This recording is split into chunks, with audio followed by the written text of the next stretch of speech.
Praise the Lord सभियों को We welcome you to the 6th day of fasting and prayer. उपवास प्रार्थना के छठे दिन में सभी का स्वागत है। Today's prayer point is fatherly love of God. और आज की प्रार्थना विनंती है कि परमेश्वर का पिता का प्रेम, Our God loves us like a father. और हमारा जो परमेश्वर है वो हमें एक पिता के जैसा प्रेम करता है। As we are living in these difficult times, और आज जब हम इस मुश्किल परिस्थिति में जी रहे हैं because of this pandemic, many have lost their near and dear ones. और इस विपत्ति के कारण अनेक लोगों ने अपने प्रिय लोगों को खो दिया है। They have lost that support, that father and that mother that were very dear to their hearts. और उन्होंने मानो तो एक जो उनका एक सहारा था वो खो दिया है, अपने प्रिय माता, अपने पिता को खो दिया है। And people are really struggling in this time.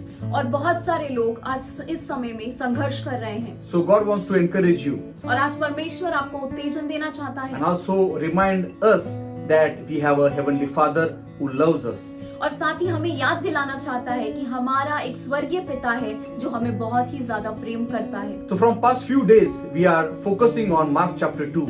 और कुछ दिन से हम मरकुस के दूसरे अध्याय के ऊपर मनन कर रहे हैं, Story of a paralytic man जहाँ पर एक लकवे मारे हुए व्यक्ति की कहानी हम देख रहे हैं, whose situation was humanly impossible. जिसकी परिस्थिति मानव दृष्टि से तो असंभव थी, But because of the faith of his friends, लेकिन उसके जो दोस्त थे उनके विश्वास के कारण he received his miracle. उसे अपना चमत्कार मिला He है। received his breakthrough. उसे अपनी पूरी तरीके से अपने जीवन में आजादी मिली है। It was their sacrifice and it was their initiative that brought this miracle in the life of this paralytic man. और ये तो उन लोगों का विश्वास था, उनकी मेहनत थी, उनका उत्तेजन था, जिसकी वजह से इस लकवे मारे हुए व्यक्ति को चंगाई प्राप्त हुई है। And today, once again to remind you, we are those friends who care for our family and friends. और आज आपको सिर्फ याद दिलाने के लिए कि हम भी उस चार लोगों के जैसे ही हैं, And you are fasting and praying and you are sacrificing certain things for the welfare of these people.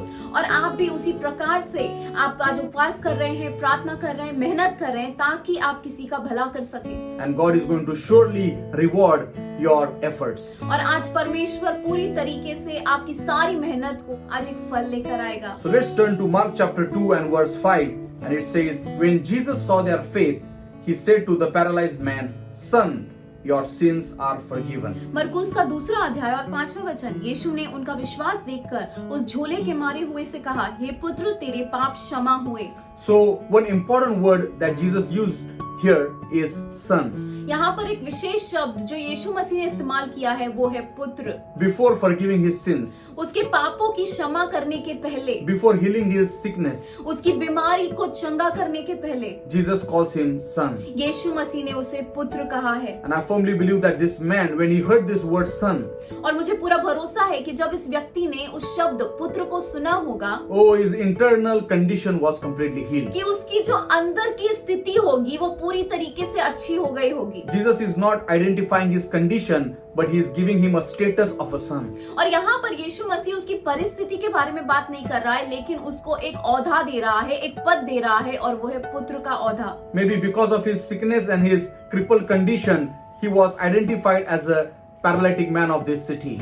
और शायद वो जो उसकी बीमारी थी, लकवा की बीमारी, तो शायद लोग उसको लकवा मारा हुआ व्यक्ति कहते होंगे। Maybe they have forgotten his name. और लोग शायद उसका नाम भी भूल गए होंगे। Oh, he is no more a son, or he is no more a father, or any other title, but they might be identifying him as his condition was.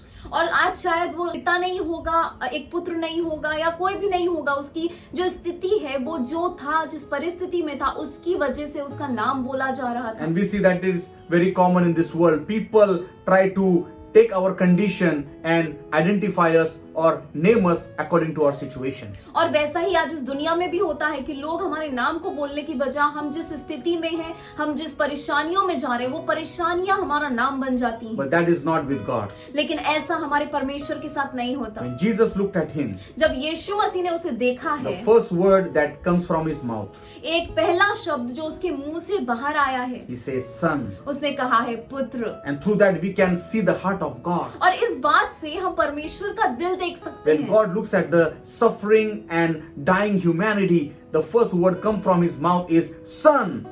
I know what you're going through. और आज जब परमेश्वर हमें अनेक पीड़ाओं में और इस पूरे पाप की दुनिया में जब हमें देखता है, तब पहली बात जो वो हमें कहता है कि पुत्र, मैं जानता हूँ कि तुम कौन सी बातों से गुजर रहे हो। When Jesus looked at him, जब यीशु ने उसे देखा है, he knew that he was struggling in his heart. उसे पता था कि वह अपने दिल में संघर्ष कर रहा है। Maybe this man would have blamed God for his condition. और शायद ये व्यक्ति पूरा जीवन परमेश्वर को पूरी तरीके से दोष लगाता होगा उसकी स्थिति की वजह से। But Jesus says, son, लेकिन यीशु ने कहा है पुत्र, and these are the words of the living God. और ये जो शब्द हैं वो तो जीवित परमेश्वर के शब्द हैं। And when he heard this word son, और जब उसने इस शब्दों को सुना है, immediately something began to happen in his heart. और कुछ तो उसके दिल में होने And लगा that is है। what going to happen in your life as you hear the voice of God. He is calling you, son, I am there for you.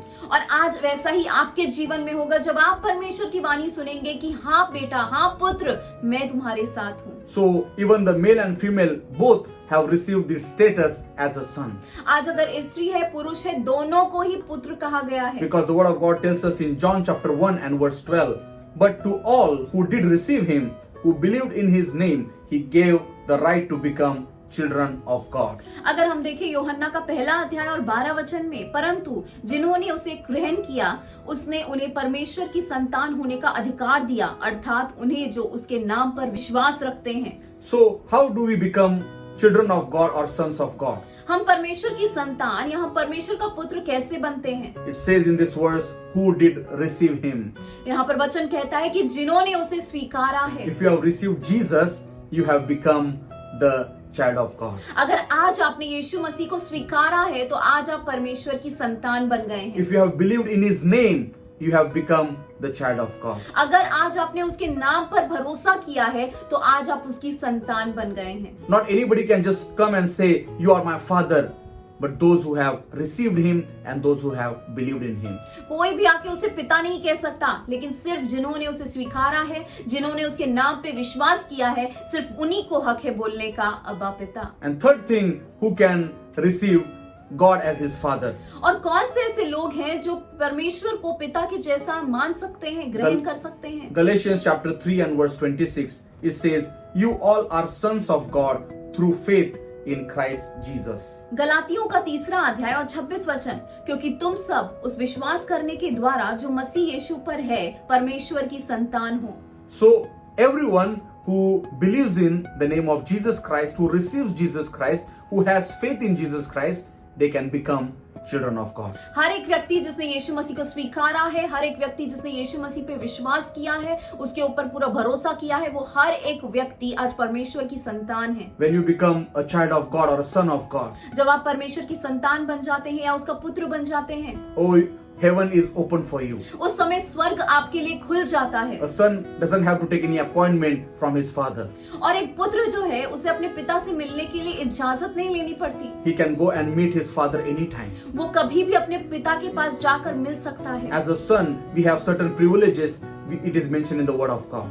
और एक पुत्र होने के नाते परमेश्वर ने हमें अनेक ऐसी सहूलत दी है, अनेक ऐसी बातें दी हैं जो हम उसके साथ कर सकते हैं। Those who are children of God, there is no condemnation. और जितने भी लोग जो उसके पुत्र हैं, उनके ऊपर कौन दोष लगा सकता है? They are temples of the living God. और वे तो परमेश्वर, जीवित परमेश्वर का एक मंदिर है। They can abide in the presence of God. और वे तो परमेश्वर की उपस्थिति में रह सकते हैं। They are born with great inheritance. और वो तो एक अनेक ऐसी महान वारिसपन के साथ उनका जन्म हुआ है। So when we become children of God, it is through our spiritual birth. और जब हम परमेश्वर के पुत्र बनते हैं तब मानो हमारा एक आत्मिक जन्म होता है। Because Bible says those who are in Christ Jesus, they are new creation. क्योंकि वचन ऐसा कहता है कि जो भी मसीह में है वो तो एक नई निर्मिति है। So Jesus was telling this man, from today onwards, you are not going to be just a paralytic person, but you are going to be my son.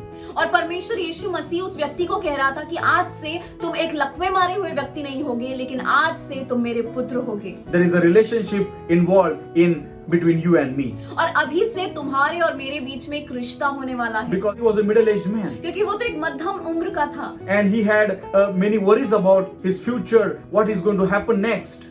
और उसके जीवन में अनेक ऐसी परेशानियां थी, अनेक ऐसी चिंताएं थी कि उसके भविष्य में क्या होने वाला But है। Jesus says, since you are my son, I'm going to take care of you. लेकिन यहाँ पे यीशु मसीह कहता है क्योंकि तुम आज से मेरे पुत्र बन गए हो, मैं तुम्हारा ख्याल रखूंगा। Hallelujah. Hallelujah. So that's what God is telling you. Those who have lost their near and dear ones, God is telling you that I am your father and I'm going to take care of you. और आज परमेश्वर आपको कह रहा है, अगर आपने आज अपने किसी प्रिय को खो दिया है, कि आज से वे आपका परमेश्वर होने वाला है, वे आपका पिता होने वाला है और वे आपका ख्याल रखेगा। But many people still struggle in this relationship with God as Father.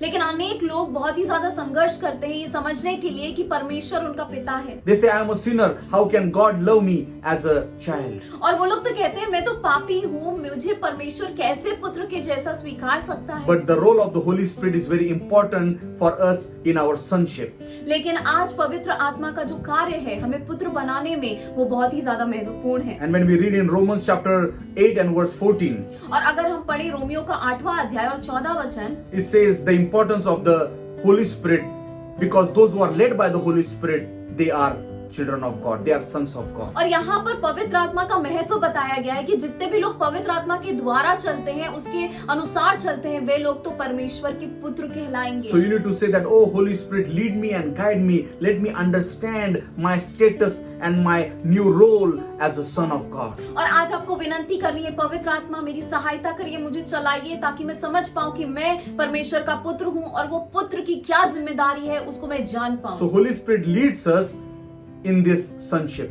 और पवित्र आत्मा हमें हम पुत्र हैं ये समझाने के लिए हमें चलाता है। But there are those times when we feel all alone. लेकिन अनेक बार हमारे जीवन में ऐसा समय होता है कि हम अकेला महसूस करते हैं। Whenever we make mistakes, जब भी हम गलतियां करते we हैं think we are going to lose our salvation, we are going to lose this relationship. और हमें अनेक बार ऐसे लगता है कि हमारी गलती की वजह से शायद हम अपना उद्धार खो बैठेंगे, हमसे शायद परमेश्वर दूर हो जाएगा। But that's when Holy Spirit steps in and He confirms us that we are children of God. लेकिन उस समय पवित्र आत्मा आता है और वो हमें बताता है कि नहीं, हम तो परमेश्वर की संतान हैं। That's what it says in Romans chapter 8 and verse 16. The Holy Spirit Himself testifies and confirms together with our spirits that we are the children of God. और रोमियो का 8वां अध्याय और 16 वचन में लिखा है कि आत्मा हमारी आत्मा के साथ गवाही देती है कि हम परमेश्वर की संतान हैं। So Holy Spirit comes and He assures us, He confirms us again and again whenever we are down that we are children of God. और पवित्र आत्मा जब भी हम पूरी तरीके से निराश होते हैं, हताश होते हैं, उस समय पवित्र आत्मा हमारे पास आता है और हमें एक भरोसा देता है कि हम तो परमेश्वर की संतान हैं। One day, one new believer goes to a man of God और एक दिन एक नया विश्वासी परमेश्वर के दास के पास जाता है and says, I am trying my best to live a godly life, और वो कहता है कि मैं बहुत कोशिश कर रहा हूँ ताकि मैं एक अच्छा जीवन जी सकूं, but I make mistakes. लेकिन मुझसे तो गलतियां हो जाती हैं Knowingly, unknowingly, I sin. और जाने में अनजाने में मुझसे पाप हो ही जाता है। I think I'm going to lose my salvation. मुझे तो ऐसा लग रहा है कि मैं अपना उद्धार खो ना बैठूं। At that time, the man of God said, उस समय वो परमेश्वर के दास ने कहा, can you see the dog in my house? क्या तुम मेरे कुत्ते को मेरे घर में देख सकते हो? He is well behaved and well trained. उसको बहुत अच्छे तरीके से ट्रेन किया गया है, बहुत अच्छा बर्ताव वो करता है And because of it, he is very obedient. और इसकी वजह से वो बहुत आज्ञाकारी है He never does any mess. और वो कभी भी गंदगी नहीं मचाता। Wherever I tell him to sit, he sits, gets up. Whatever I tell him, he does because he is a trained dog. और मैं जब भी उसको बोलता हूँ उठो बैठो, वो वैसा ही करता है, जैसा मैं चाहता हूँ वैसा वो करता है। क्यों? क्योंकि उसको अच्छे से ट्रेन किया गया है, सिखाया गया है। It blesses my heart. और सच में उसकी वजह से मुझे बहुत खुशी होती है। But can you see in the other room, I have 2 children. लेकिन तुम दूसरे कमरे में देख सकते हो क्या कि वहाँ पे मेरे 2 बच्चे हैं। And one of my son in particular, he makes lot of mess. लेकिन एक मेरा जो बेटा है वो बहुत गंदगी मचाता है। Throws the food around. वो हर वक्त हर जगह खाना फेंकता रहता है। Sometimes I tell him certain things to do and he doesn't do it. और कई बार मैं उसे कहता हूँ कि ऐसा करो, लेकिन वो कभी नहीं करता। But who is going to inherit all my blessings and all my property? और तुम्हें क्या लगता है कि मेरे जाने के बाद मेरा वारिस कौन होगा? किसको ये सारी चीजें मिलेंगी? Will dog inherit my privileges because he was obedient? कि मैं अपने सारी संपत्ति जो है वो अपने कुत्ते के नाम कर दूंगा। क्यों? क्योंकि वो मेरा हर एक कहना मानता था। No, my sons are going to inherit everything that I owed because they have a relationship with me.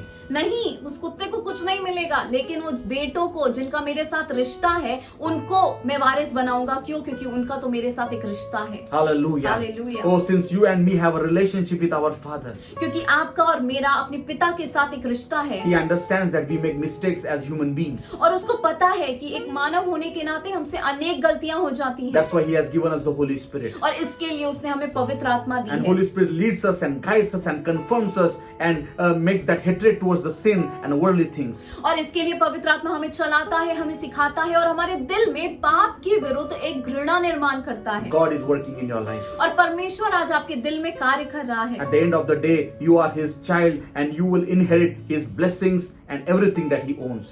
और इसके लिए आज परमेश्वर आपके जीवन में जब कार्य कर रहा है, एक दिन परमेश्वर जो जो वो आपको देना चाहता है, वारिस बनाना चाहता है, वो सारी चीजों को आप प्राप्त करेंगे। So let's just take this time to pray that God, we want to understand our new status, this sonship. और आज हम प्रार्थना करेंगे कि परमेश्वर आज हम इस पुत्र होने के बारे में समझ पाए, उसमें चल पाए। So as children of God, और परमेश्वर की संतान होने नाते we have certain privileges. परमेश्वर ने हमें कुछ आशीष दिए हैं। So today we are going to pray that God, I may understand these privileges and let me walk in these privileges. और हम प्रार्थना करेंगे कि परमेश्वर उन आशीषों को हम समझ पाए और उसमें चलने के लिए आप हमारी सहायता करिए। First thing, सबसे पहली बात, let's pray that we have no fear as children of God. और परमेश्वर की संतान होने के नाते हम में डर नहीं है। Romans chapter 8 and verse 15 it says, "For you have not received a spirit of slavery leading again to fear." और अगर हम देखें रोमी का 8वां अध्याय और 15 वचन, क्योंकि तुमको दासत्व की आत्मा नहीं मिली कि फिर भयभीत हो। So here we see that one important thing as sons we have, that we do not have any fear.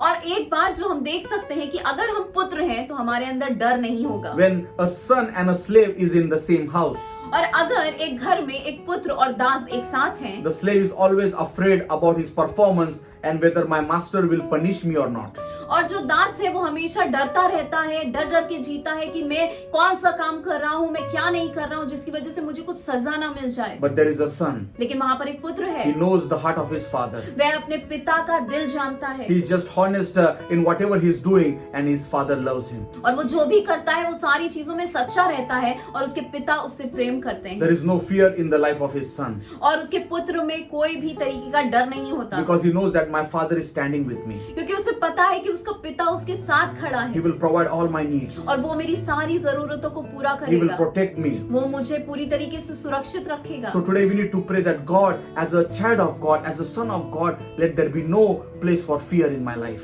और आज हमें प्रार्थना करनी है कि परमेश्वर, मैं तो आपकी संतान हूँ, मैं तो आपका पुत्र हूँ, और आज इसलिए मेरे जीवन से ये डर निकल जाने पाए। Let's just pray. आइए प्रार्थना करें। Heavenly Father, in the name of स्वर्गीय Jesus, पिता यीशु मसीह के नाम में, as a child of God, परमेश्वर आज जब मैं आपकी संतान हूँ, Lord, you have not given me the spirit of fear, परमेश्वर आपने मुझे डर की आत्मा नहीं दी है, but Lord, you have given me courage, oh God, boldness, because I am a child of God. परमेश्वर आपने तो मुझे पूरी तरीके से सहायता करी है, आपने तो मुझे पूरी तरीके से बलवान किया है, हिम्मत दी है परमेश्वर। Today I am understanding that my God is my heavenly Father who loves me and He is having a relationship with me. और आज परमेश्वर मैं इस समझ में आ गया हूँ कि पिता आप ही मेरे परमेश्वर, मेरे पिता हैं, और आप मुझसे प्रेम करते हैं। Oh, so let there be no fear in my life. और परमेश्वर इस कारण आज मेरे जीवन में डर ना होने पाए। Help me, Holy Spirit. पवित्र आत्मा मेरी सहायता करिए। Confirm me that I am a child of God. परमेश्वर मुझे बार बार भरोसा दिलाइए कि मैं आपकी संतान हूँ। In Jesus' name we pray. यीशु मसीह के नाम में Amen. आमीन। Second thing, let's pray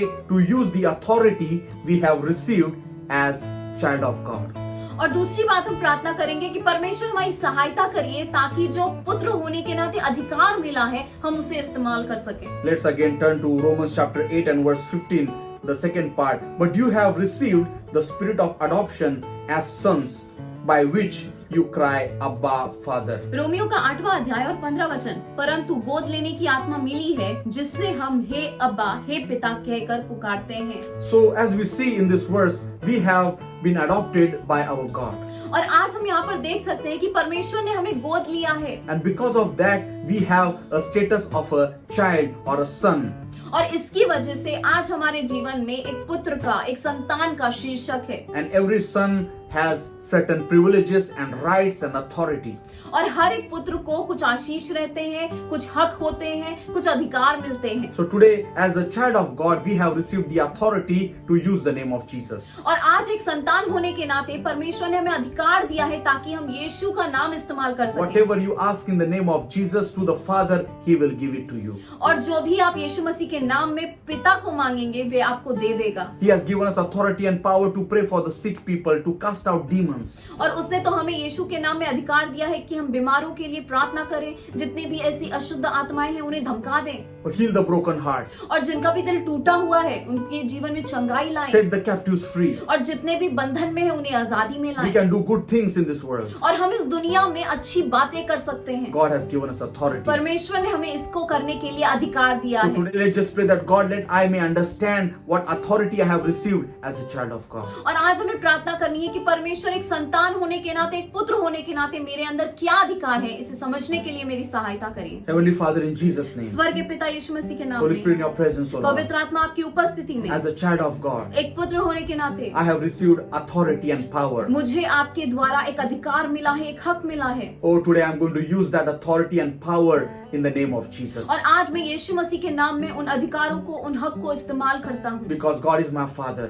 क्योंकि मेरा परमेश्वर मेरा पिता है। Oh Lord, help me. परमेश्वर मेरी सहायता Holy करिए। Spirit, guide me. पवित्र आत्मा मेरी अगुवाई करिए। Fill me with your mighty power. परमेश्वर आपकी पवित्र आत्मा के महान सामर्थ्य से भर दीजिए। Help me, O Lord, to use the name of Jesus. परमेश्वर मेरी सहायता करिए कि मैं यीशु का नाम इस्तेमाल करूं। Whatever I ask to the Father in the name of Jesus, और परमेश्वर मैं जो भी यीशु मसीह के नाम में पिता से मांगूंगा He will give it to me. वो मुझे दे देगा। Thank you, Father. धन्यवाद पिता, In Jesus' name I pray. यीशु मसीह के नाम में Amen. आमीन। Third thing, let's pray that we may have intimate relationship with our Heavenly Father. तीसरी बात हम प्रार्थना करेंगे कि हमारा परमेश्वर के साथ, हमारा जो पिता है उसके साथ एक नजदीकी रिश्ता होने पाए। It says in verse 15 again, we cry, Abba, Father. और 15 वचन में अगर देखें तो वहाँ पर बोला गया है हम अब्बा पिता कहते हैं, पुकारते हैं। So the word Abba is used in Aramaic. जो अब्बा शब्द है वो अरामिक भाषा में इस्तेमाल It हुआ is है very intimate term. और ये बहुत ही ज्यादा ऐसे नजदीकी रिश्ते को बताता है। We have Father, हमारा पिता है, but whenever we call our Father, लेकिन जब भी हम अपने पिता को बुलाते we do हैं not say Father, हम कभी भी ऐसा नहीं बोलते पिता, but we say Daddy, Papa, or any other term that we use so that denotes a close relationship. और हम डैडी कहते हैं, पापा कहते हैं, जिसकी वजह से उनके और हमारे बीच का रिश्ते में नजदीकी दिखती है। That denotes that closeness, that intimacy that we have, that relationship that we share with our Heavenly Father.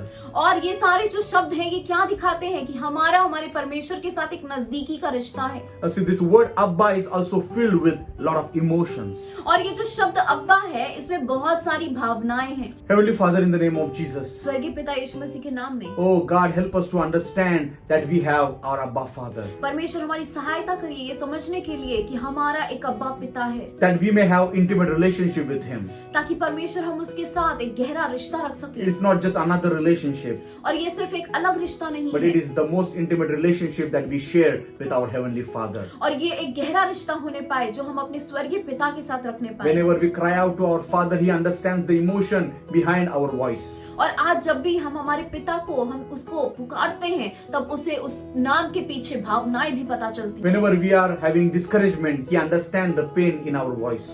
और जब भी हम निराशा में होते हैं तब वह हमारी पूरी तरीके से आवाज में दर्द को समझता है। Whenever we are excited, joyful, He understands our emotion, that we are happy, and He rejoices with us. और जब भी हम पूरी तरीके से आनंद कर रहे होते हैं तब वह हमारे आनंद को, हमारे उल्लास को समझता है। Help us to understand this wonderful relationship. परमेश्वर इस सुंदर से रिश्ते को समझने के लिए हमारी सहायता मदद In कीजिए। Jesus' name we pray. यीशु मसीह के नाम में Amen. Amen. Fourth thing, let's pray that we have assurance that we are children of God.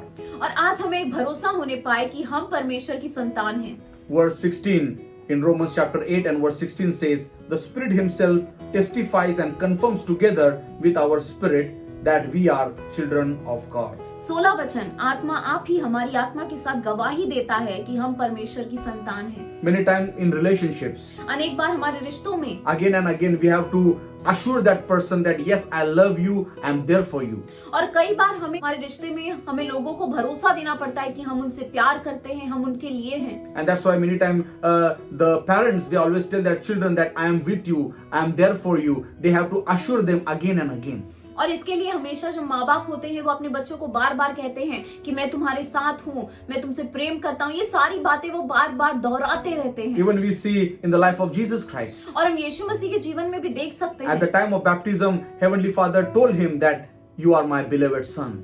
और बपतिस्मा जब हुआ यीशु मसीह का, उस समय वाणी आई है कि तू तो मेरा प्रिय पुत्र है। Jesus needed that assurance as he was going to start his ministry. और यीशु मसीह को उस भरोसे की बहुत ज्यादा जरूरत थी। क्यों? क्योंकि वो तो अपनी सेवकाई शुरू करने वाला था। Again, before going to the cross, again he was getting that assurance on the Mount of Transfiguration that this is my beloved son. और जब वो क्रूस पर जाने वाला था, उसके पहले जब रूपांतर का जो पर्वत है, उसके ऊपर भी परमेश्वर ने उसको पूरी तरीके से, पिता ने एक भरोसा दिया है कि तू मेरा प्रिय पुत्र When है। Jesus heard that his father is with him, और जब यीशु ने सुना कि मेरा पिता मेरे साथ है, he was able to go and face the horrible death. उस समय वे उस भयानक मृत्यु का सामना करने के लिए तैयार हो So गया। today in your darkest time, as you are living today with lot of problems going around, your Heavenly Father is telling you, I am with you. और आज इस अंधकार भरे समय में जब आप इस जीवन में जी रहे हैं, तब आप बहुत ज्यादा मुश्किलों से गुजर रहे हैं, आज आपको पता होना चाहिए कि आज आपका पिता, जो परमेश्वर पिता है, वो आपके साथ है। Holy Spirit takes the role of assuring you that God is with you. और आज पवित्र आत्मा कार्य कर रहा है आपको भरोसा दिलाने के लिए कि परमेश्वर पिता आपके साथ है। Let's pray. आइए प्रार्थना करें। Heavenly Father, in Jesus' name, स्वर्गीय पिता यीशु मसीह के नाम Lord, में, I pray that Holy Spirit, you please assure your people today that Heavenly Father loves them. पिता मैं प्रार्थना करता हूँ पवित्र आत्मा विशेष रूप से कि आज पूरी तरीके से लोगों को एक भरोसा आने पाए कि स्वर्गीय पिता उनसे प्रेम करता है, वे उसके साथ हैं। That He is with them and He will supply all their needs. कि पिता जो है वो उनके साथ है, वो उनकी सारी जरूरतों को पूरा करने वाला है। Lord, assure them, Holy Spirit, today that no matter what they are feeling and going through, that God, Heavenly Father is with them. और आज उनको भरोसा दिला दीजिए, आज एक सहारा दे दीजिए कि आप उनके साथ हैं और वो जो भी चीजों से गुजर रहे हैं वो अकेले नहीं हैं। Thank you for this wonderful assurance. धन्यवाद इस भरोसे के लिए। In Jesus' name we Yeshu pray. मसीह के नाम में Amen. Amen. Fifth thing, let's pray that we may act as heirs of God. और हम पांचवी बात प्रार्थना करेंगे कि परमेश्वर हम एक वारिस हैं, इसके जैसा बर्ताव करने के लिए हमारी सहायता करिए। The word of God tells us in Romans chapter 8 and verse 17, and since we are His children, we are His heirs. In fact, together with Christ, we are heirs of God's glory. Romeo का 8वां अध्याय और 17 वचन, और यदि संतान है तो वारिस भी, वरन परमेश्वर के वारिस और मसीह के संगी वारिस भी हैं। So according to this verse, we have an inheritance. और इस वचन के अनुसार हमारे लिए एक विरासत है। The sons are born with that favor. लेकिन जो पुत्र हैं वो तो अनुग्रह के साथ ही उनका जन्म होता है। Slaves have to receive some kind of wages for their hard work. और जो दास होते हैं उनको तो वेतन मिलता है, जो भी वो काम कर रहे हैं उसके लिए उनको कमाई मिलती है। But sons have everything. Whatever belongs to the father, the sons have their name on it. और पुत्र जो होते हैं, जो उनका पिता का है, वो सारी चीजें उनकी होती हैं। So as the children of God, we also have an inheritance. और आज एक परमेश्वर के पुत्र होने के नाते आज हमारे लिए भी परमेश्वर ने एक विरासत रखी है। But more importantly, we have spiritual inheritance. लेकिन उसके साथ ही परमेश्वर ने हमारे लिए एक आत्मिक वारिसपन रखा है। We have the glory of God. We have the presence of God. We have the gifts of the Holy Spirit. हमारे पास परमेश्वर की महिमा है, परमेश्वर की उपस्थिति है, पवित्र आत्मा के वरदान है। We are healed physically and emotionally in every areas of our life. और हम पूरी तरीके से शारीरिक और मानसिक और पूरी तरीके से भावनिक तरीके से हमें चंगाई मिलती है। Whatever belongs to Jesus Christ, God has given it to you and me. और परमेश्वर ने जो भी यीशु को दिया है वो आज सारी चीजें हमारी भी हैं। So let's just pray that God, let I may understand and get a glimpse of the inheritance I have received. और आज हम प्रार्थना करेंगे कि परमेश्वर आपने मुझे वारिस तो बना दिया है, लेकिन उस वारिसपन को समझने के लिए मुझे क्या क्या मिला है उसे जानने के लिए मेरी सहायता करिए। To spend time with the Holy Spirit. और आज जब आप पवित्र आत्मा के साथ समय बिताएंगे, He will make you understand from the word of God what inheritance, what blessings you have that belongs to God. और आज आप पवित्र आत्मा के साथ जब समय बिताएंगे तो वो परमेश्वर के वचन से आपको समझाएगा, आपको सिखाएगा कि आपको परमेश्वर में क्या क्या बातें मिली हैं। Let's just pray. आइए प्रार्थना करें। Heavenly Father, in the name of Jesus, स्वर्गीय पिता यीशु मसीह के नाम में, oh, according to this word, परमेश्वर आपके वचन के अनुसार help us to be imitator of our God, our Heavenly Father. हमारी सहायता करिए ताकि हम स्वर्गीय पिता का अनुकरण कर सके, उसके अनुसार चल सके। The way our God is portrayed in the word of God. जैसे कि परमेश्वर के बारे में आपके वचन में लिखा हुआ है, Loving, caring, giving. प्रेम करने वाला, देने वाला, बहुत ही ज्यादा ख्याल रखने वाला। Help us to become like Him, oh God. हमारी सहायता करिए कि हम उसके जैसे बन जाएं। Our God always does good things. हमारा परमेश्वर हमेशा भलाई करता है। Lord, help us to do good things, good works for the humanity, हमारी भी सहायता करिए ताकि हम मानवता के लिए अच्छे काम कर सके, भलाई के कार्यों को कर so that सके, people will see our good works and they will glorify our Father in heaven. ताकि हमारे अच्छे कामों को देखकर जो भी तारीफ करेगा वो स्वर्गीय पिता की करने पाए और उसको महिमा मिलने Help पाए। us, Holy Spirit, to be following the example of our Father. पवित्र आत्मा हमारी सहायता करिए ताकि हम स्वर्गीय पिता का अनुकरण कर Thank you सकें। once again for these prayer points. धन्यवाद ये सारी प्रार्थना विनंतियों के लिए। Lord, I pray for those who are struggling today because they don't have parents. और पिता आज मैं प्रार्थना करता हूँ विशेष रूप से उनके लिए कि जो आज संघर्ष कर रहे हैं क्योंकि उनके माता पिता नहीं है, Or recently they have lost their father, their mother, or somebody who was very near to them. या उन्होंने अपने किसी प्रिय माता पिता को या अपने किसी प्रिय व्यक्ति को खो दिया है। Holy Spirit, let your presence come mightily upon them. पवित्र आत्मा हम प्रार्थना करते हैं कि आज आपका सामर्थ महान तरीके से आज उनके ऊपर आने पाए, Because Holy Spirit only confirms and assures that we are children of God. क्योंकि ये सिर्फ पवित्र आत्मा ही है जो पूरी तरीके से भरोसा दिलाता है, पूरी तरीके से हमारी सहायता करता है कि हम परमेश्वर की संतान हैं। Let your presence assure them that they belong to someone, that they have a father who loves them. पवित्र आत्मा आप उन्हें भरोसा दिलाइए कि स्वर्गीय पिता हमारा पिता है और वो हमसे बहुत प्यार करता है। Thank you, Father. We are no more orphans, but we are children of God. धन्यवाद परमेश्वर कि हम अनाथ नहीं हैं लेकिन हम आपकी संतान हैं। Thank you, Father. धन्यवाद पिता, In Jesus' name we pray. यीशु मसीह के नाम में, Amen. आमीन।